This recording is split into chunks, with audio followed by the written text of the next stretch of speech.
Tous les 6 mois, Vau doit effectuer un contrôle sanitaire. Cette mère de famille est atteinte du cancer de la thyroïde en 2002.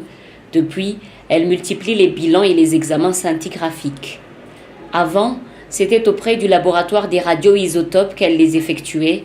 Malheureusement, le matériel nécessaire pour la scintigraphie était endommagé et Vau était donc obligé de partir en Inde pour faire ses contrôles, dépensant ainsi plus de 15 000 $.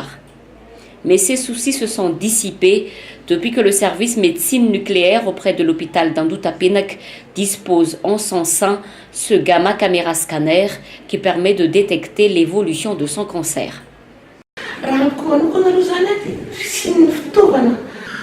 Gamma caméra miaraka amin'ny scanner dia anazy ao fa fitonitsaina zany satria tamin'ny fahasomban'ny fitaovana zay teo aloha sady efa tranainy dia saika nanao firazana zany tena nanao dépression mihitsy any ary diagan'ny dokotera satria indrisak'eroana tonga any aminy satria tsy hitako zay asiko ny aiko fisiny toza dia mbola veripiany tsy tena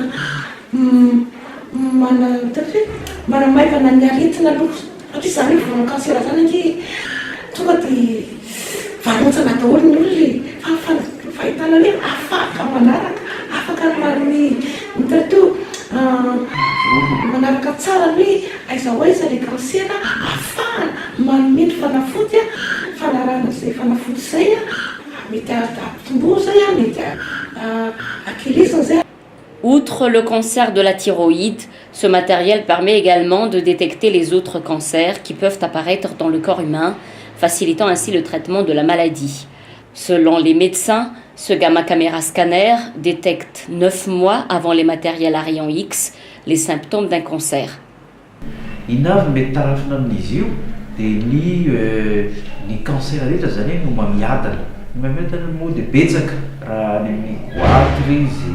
Mamiada nono cancer du sein, mamiada ny prostate, mamiada ny poumon, to AVC fondro, mamiada na rehetra na amin'ny taolana dia misy mamiada ny ihany koa dia tarafiny eo.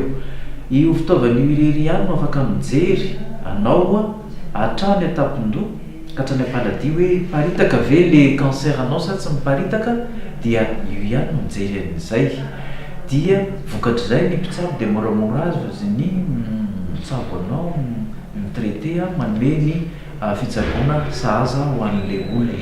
L'injection d'un produit de contraste radioactif est obligatoire pour toute personne soumise à ce gamma caméra scanner.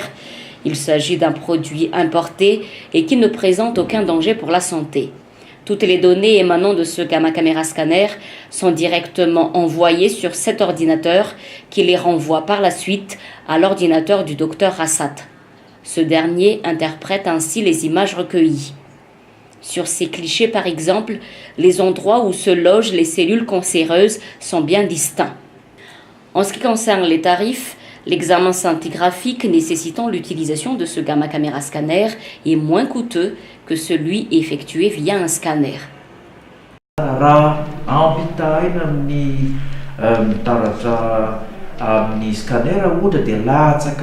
Mety atsasany nandro tokony amin'ny scanner ny fitarafana ataonay eto amin'ity hôpitaly service mpanjakana ity. Certains patients se rendent auprès du service médecine nucléaire sur prescription médicale, mais ce service reçoit également des patients qui souhaitent de leur propre gré effectuer un examen scintigraphique. Notons que ce gamma caméra scanner, le deuxième en Afrique, coûte 200 000 $.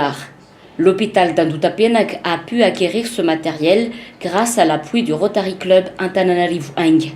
C'était durant le mandat du professeur Henri Razafmange à la tête de cette association que cette acquisition avait été effectuée. Ce dernier a expliqué que cette dotation n'aurait pu se faire sans l'étroite collaboration avec le Rotary Club de Reims et le ministère de la Santé. D'ailleurs, la collaboration entre ces deux branches du Rotary va encore se poursuivre à travers l'entretien du gamma caméra scanner.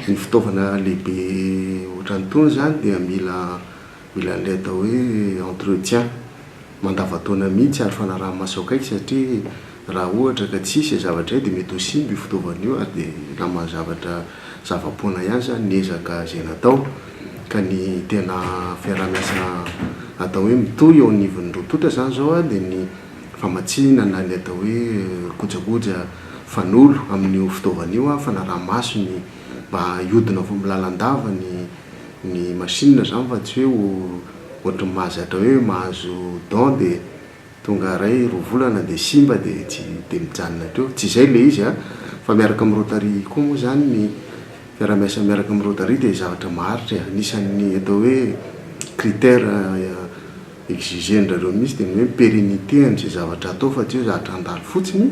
De nombreux cas de cancer pourront être traités à temps grâce à ce gamma caméra scanner, espérant ainsi que les cas de guérison totale, comme celui de Vaux, se multiplient dans tout Madagascar.